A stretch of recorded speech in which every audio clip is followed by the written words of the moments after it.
कलेच्या रंगदेवतेस, कलाकार पूर्वजांना व ज्यांच्यामुळे हे कलेचं वर्तुळ पूर्ण होतं त्या आपण सर्व रसिक प्रेक्षकांना विनम्र अभिवादन करून सादर करीत आहोत चित्रकार प्रभाकर बर्वे यांच्या चित्रप्रतिमा तसेच त्यांच्या कोरा कॅनव्हास या पुस्तकावर आधारित मांडणी शिल्प व नाट्यमय सादरीकरण.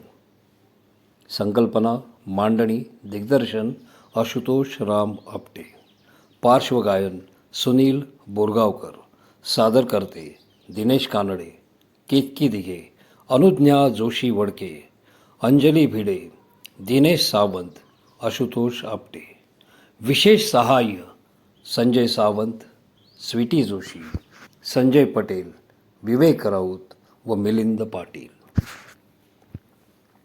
काळ पुढे सरकतो, वर्तमान इतिहास जमा होतो, तेव्हा जीर्ण शीर्ण होऊन आजारी पडून किंवा अपघाताने मोठी असोत की छोटी माणसं निघून जातात आपलं आपलं जगणं जगून.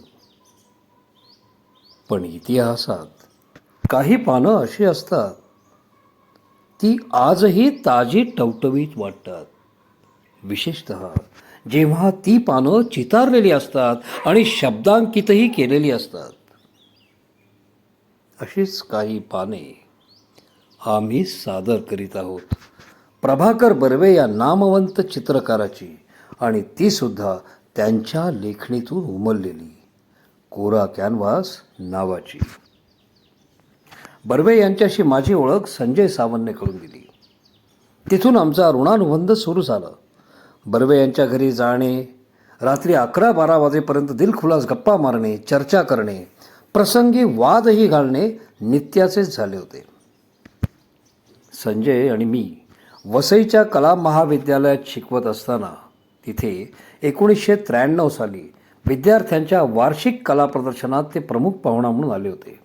त्यावेळीच विद्यार्थ्यांच्या मदतीने त्यांच्याच चित्रातील आकारांचे आम्ही मांडणी शिल्प केले होते.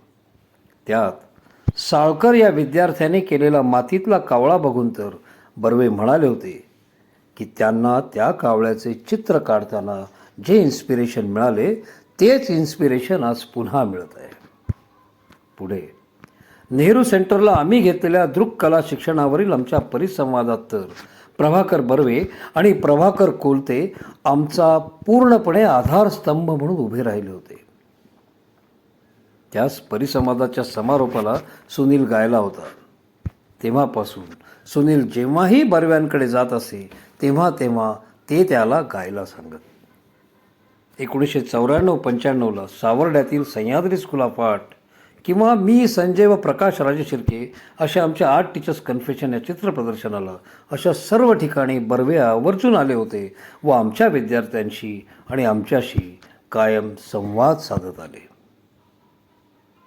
संजय तर अगदी शेवटपर्यंत म्हणजे दवाखान्यातही त्यांच्यासोबत होतं.